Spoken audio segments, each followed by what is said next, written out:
The morning the ewes came up the lane, it was the second Tuesday of October, in the year of the drought, and the sky was the color of old tin, flat and low and holding no promise of rain. I remember the light, because there wasn't much of it, and what there was came sideways, through the dust the trailer kicked up. 50 head of ewes, cull ewes, the kind a man sells when he's done with them, bought at the fall sale for $11 apiece because nobody else wanted them, and the auctioneer was tired and wanted to go home. 50 ewes, $550, and I drove them home in a borrowed stock trailer that leaned to one side and rattled at every seam. My orchard sat on the north, 3 acres of peach trees my grandfather had set out before I was born, and by that October there wasn't a soul in the county who would have called them anything but dying. The leaves had come off early and curled. The bark had gone gray and split on the south sides where the sun hit hardest. 9 of the 41 trees had put out no fruit at all that summer, not a single peach, and the ones that did fruit gave hard little green knuckles that dropped before they ripened. I had a man from the extension office come out and look. A young fellow with a clean truck and a clipboard and a soil probe he carried like a sword. He walked my rows for 20 minutes, pushed his probe down here and there, wrote in his columns, and then he told me what I already half knew. He said the ground was spent. He said, peach trees give you maybe 20 good years, and mine were pushing 60, and that no amount of fertilizer was going to put life back into wood that old. He said the kindest thing I could do was push them out with a dozer and start over, and he gave me a number. Said replanting, the whole 3 acres would run me somewhere near $9,000 once you counted the trees, and the labor and the drip line, and he said it flat, the way a man says a number he wants to end a conversation with. Then he got in his clean truck and drove off, and I stood in the dust and watched him go, and I did not tell him what I was thinking because I wasn't ready to say it out loud to anybody yet. What I was thinking about was my grandfather and a notebook, and a thing he'd said to me once, when I was a boy no higher than a fence post. My neighbor across the road, a good enough man who kept his truck too clean and his opinions handy, leaned on the fence that same afternoon and watched me turn those 50 ewes into the orchard, and he asked me the question I knew was coming. He said, "What in the world are you doing? Running sheep through a dead orchard." He didn't say it mean. He said it the way you say something to a man you've decided has finally lost the thread. I told him I was farming. That was all I gave him because I didn't have the rest of it worked out yet. And a man ought not to promise a thing he can't yet see the shape of. By noon the next day, the diner had a version of the story, and the version had grown the way they do. In the diner version, I'd paid too much for broke-mouthed ewes and turned them loose to strip the last living leaves off trees I ought to have burned for firewood, and by the time the story got back around to me, it had me halfway to selling the whole farm and moving to town. I let it go. You learn, farming as long as I have, which fights the land will let you win and which ones are just noise, and diner talk is noise. But I'll be honest about my reasons here, because if I'm going to tell you this story, right, I have to tell you the part I'm not proud of, which is that I bought those sheep partly on faith and partly on a note I hadn't even read yet. I knew the note existed. I'd known for 30 years it existed. I just hadn't gone and gotten it, because getting it meant opening my grandfather's trunk, and I wasn't ready to do that either. My grandfather kept a notebook. Marbled cover, black and white gone gray at the corners, the kind they sold at the 5 and dime, and he kept it out in the packing shed on a nail by the window where the light was good. He wrote in pencil, small and careful, the way men of his time wrote, like the paper cost something, and the words did too. He kept it 40 years, 1 page a season, sometimes 2, and in it he put down everything the orchard did and everything he did to it, the frosts and the bloom dates and the yields in bushels, and the price he got at the roadside stand. When he passed, my father put that notebook and a few other things of his in a cedar trunk in the corner of the loft, and there it stayed. And my father passed too, and still it stayed. And I walked past that trunk for the better part of 30 years telling myself I'd get to it. The truth is, a notebook like that is a hard thing to open, because once you open it, the man is talking to you again, and you have to be ready to hear him. The evening after the extension fellow left, I climbed up to the loft with a flashlight because the bulb up there had burned out years back and I'd never replaced it. I found the trunk under a tarp gone stiff with dust. The hinges complained. Inside was his old felt hat and a tin of harness rivets and a folded flag. And down at the bottom, wrapped in a feed sack, the notebook. I brought it down to the packing shed and hung a work light over the bench, and I sat there on a nail keg, and I opened it, and there was his handwriting, small and patient, 40 years of a man paying attention. I read it slow. You don't rush a thing like that. Bloom came late in the year of the big snow. Set a heavy crop this spring after the barn burned, and here and there, folded into the weather and the yields, were lines about the ground itself and about the sheep, because my grandfather had kept a small flock too, and it was those lines I'd half remembered and come looking for. I read that notebook for 3 nights running, out in the shed with the work light and the smell of old wood and lanolin coming off my hands where I'd been handling the ewes. He wrote about the orchard the way a doctor writes, about a patient he loves all the small signs, the way the leaves showed hunger before the wood did, the way a tree would tell you it was in trouble a full year before it quit. And then, deep in the middle years of the notebook, on a page marked in his hand with the year of a bad drought, a lot like the one I was standing in, I found the line. He'd written it, and then he'd gone back over it, because the pencil was darker there, pressed harder, and he'd drawn a line under it, and at the end of it, he'd put a question mark, the only question mark I found in the whole notebook. The line read penned the ewes under the old peach rose to the winter, and it wrote nitrogen back into ground the tank never could. Orchard came back strong. Why? Why? He'd seen it happen. He'd written it down. And 30, 40 years later, he still didn't know the mechanism of the thing. Only that it had worked, and he'd left the question mark like a gift, like a man handing you a tool and saying, I never did figure out everything this could do, maybe you will. I sat there with that for a long while, because here was the extension man with his clean truck and his columns telling me to spend $9,000 and start over, and here was my grandfather in pencil telling me the orchard had come back once, in a drought, with nothing but 50 ewes and a winter's patience. And he couldn't tell me why, but he could tell me that it did. And I'll own that I put the notebook back on the bench, and I sat there, and I didn't move for the better part of an hour, because I was that afraid it wouldn't work the second time, and that the diner would be right, and that I'd have spent my grandfather's memory on a foolish bet. But I'd already bought the ewes, and a man who's bought the ewes has already made the decision, whatever he tells himself. So the next morning I was out before 5, before the light, walking the orchard rows with the flock. I want to tell you how I did it, because the doing was the whole of it, and if you rush past the doing, you missed the thing entirely.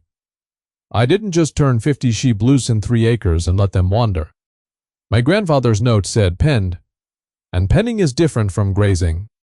I ran a single strand of electric wire on step-in posts, and I made a pen that covered maybe 2 of the 41 trees at a time, tight, so the ewes had no choice but to work that little ground hard, eat down every weed and every fallen leaf, and lay down every night right there under those 2 trees. And then, in 3 days, move the wire and give them the next 2 trees. And I kept a page of my own, in the back of my grandfather's notebook, in my own worse handwriting, which 2 trees, which 3 days, how the ground looked when I moved off it. It was slow work. 50 ewes on 3 acres, 2 trees at a time. Meant it took me the better part of 2 months to work the whole orchard through once, and then I'd start again at the front. The extension man, if he'd seen it, would have called it inefficient, and by his columns, it was. But the note didn't say graze the orchard. It said, penned. And I'd learned, reading 40 years of my grandfather in pencil, that the man never used a word he didn't mean. Here is what the sheep do that a tank of liquid fertilizer cannot, and I didn't understand it fully until I'd watched it all winter, and then had a man who knew explain it to me the following spring. So let me tell it in the order I came to it.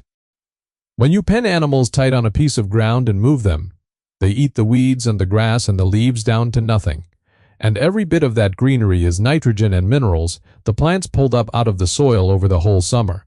And the sheep take it in and give it right back, spread even across those 2 trees. In a form the ground can actually use. The extension man's tank of nitrogen came out of a factory and washed down through the sand in the first hard rain, gone in a season, and it cost real money besides.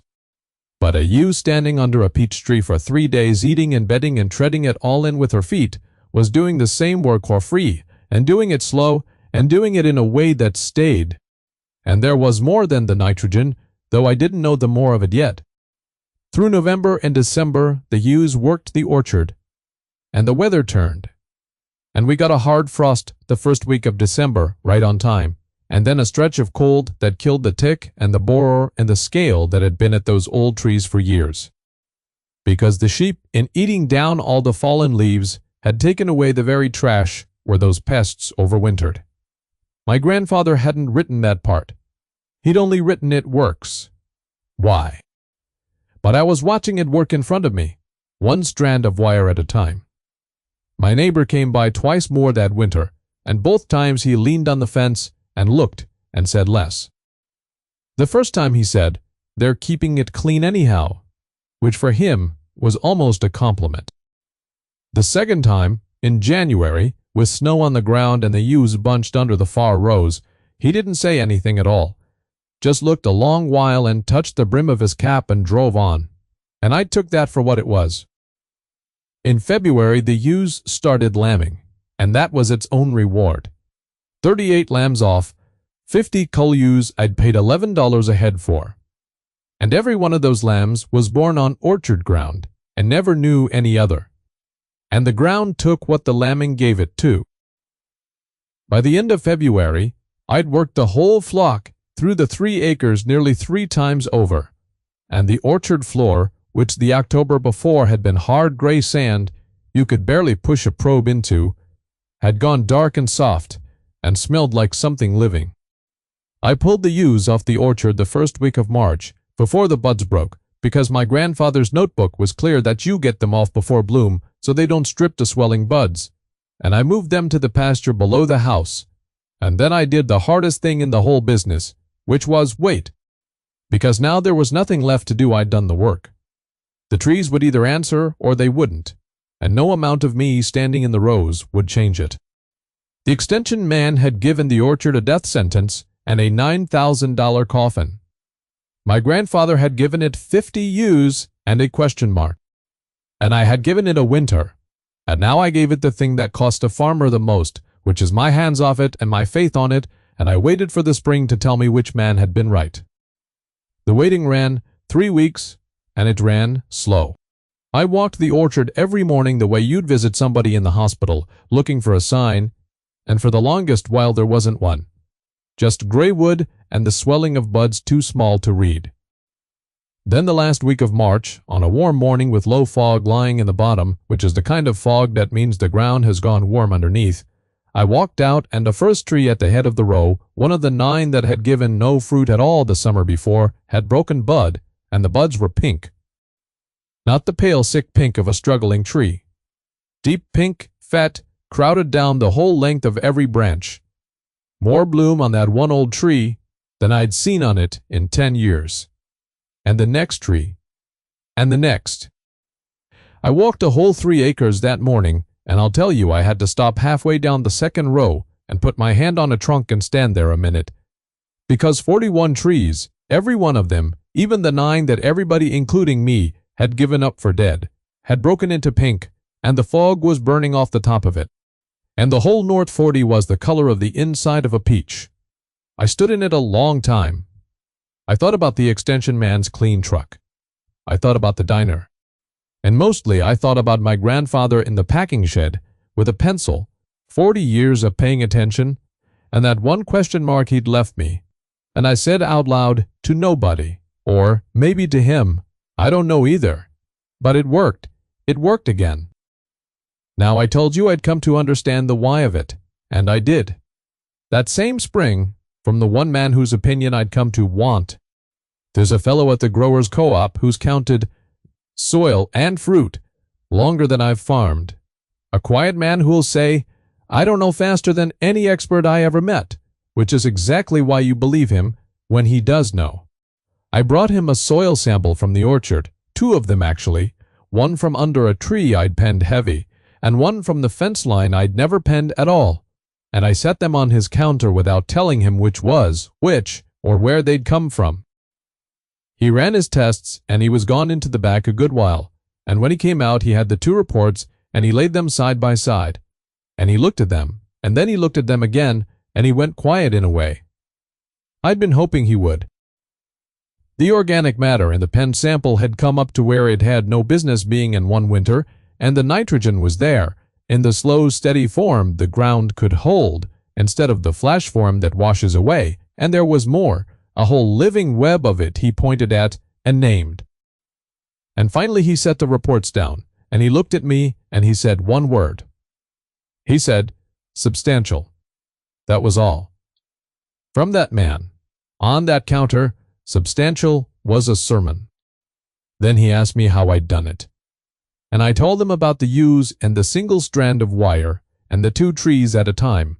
And he was quiet again, and then he said he'd read about the method in books, but he'd never once seen a man actually do it and bring him the ground to prove it, and he asked, kind of careful, if he could come out and see. I said he was welcome any time that first crop off the brought-back orchard. I want to give you the numbers, because numbers are the only honest way to end a story like this. Off 41 trees that a credentialed man had told me to bulldoze, I picked better than 900 pounds of peaches.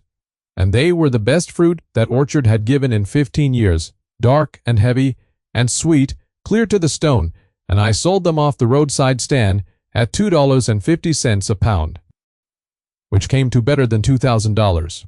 Off ground I was told would never fruit again without $9,000 of new trees. And that's just the fruit.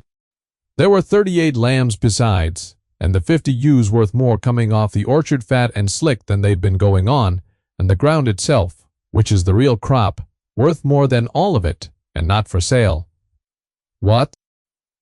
My neighbor came across the road in June when the trees were hung heavy and you could smell the orchard from the lane. And he stood at the fence a while, and he was never a man for eating his words whole. So he gave me the small version, which was all I ever expected and more than I needed. He said, well, then he said, they don't look near as dead as they did. And then he touched the brim of his cap the way he does, and he drove on, and that right there was the sweetest thing anybody said to me all year. Sweeter than substantial even, because it cost him something to say it, and I knew what it cost. So here's the thing I've come to, standing in that pink orchard, holding my grandfather's notebook with my own bad handwriting added in the back of it. Now, the extension man wasn't a fool, and he wasn't lying. He read the ground true. The ground was spent. Where he was wrong was in thinking that spent meant dead, and in thinking the only way to put life back was to spend $9,000 buying it. My grandfather knew better, though he couldn't tell you why, and it turns out the why was there all along, waiting on somebody patient enough to pen 50 ewes, and move a wire, and wait a whole winter for an answer that a machine promises you by Friday. The old man used to say a thing I've come to believe is the truest thing I know, which is that the ground never dies, it only gets tired, and tired is a thing you fix with patience, not money. I nearly let a clean truck and a diner and my own fear of an old trunk in a loft talk me out of the one bet my grandfather had already proven, in pencil, 40 years before I was scared to make it. I want you to think about that, whatever your own version of it is. Everybody's got some dying orchard, some worn-out thing. Everybody's told you to bulldoze and replace some old iron or old ground or old way that the fast and the certain have written off. And maybe they're right, that it's tired. But tired and dead are not the same word, and the difference between a problem and a lesson is only whether you are paying attention. If you've got your own piece of ground everybody told you to give up on, or an old notebook you've been afraid to open, I'd truly like to hear about it down in the comments because I think there's more of these stories out there than the fast world lets on. And if this one meant something to you, sitting where you're sitting, go on and subscribe, and stay a while. We move slow on this channel, same as I move slow on the ground. But we get there, we always get there.